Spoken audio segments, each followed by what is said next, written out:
Hi guys, welcome back to another video on Solution Lab.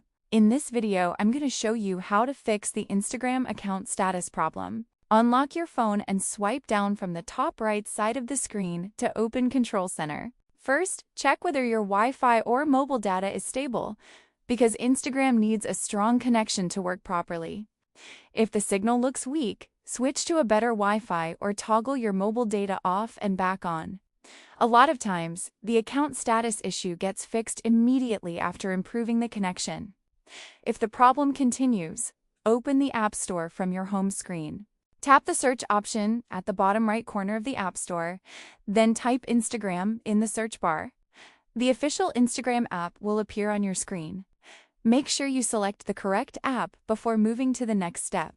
Once the Instagram page opens, look for the blue Update button. If an update is available, tap it and wait for it to finish.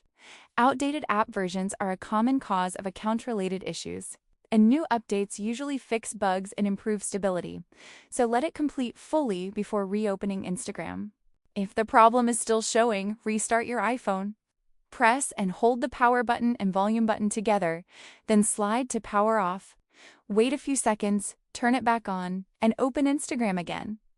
This refreshes the system and in most cases completely resolves the account status issue. And that's how you can easily fix the Instagram account status problem step by step. Once completed, your Instagram app should start working normally again without showing the same issue. If this helped you, make sure to subscribe and comment for more simple tutorials.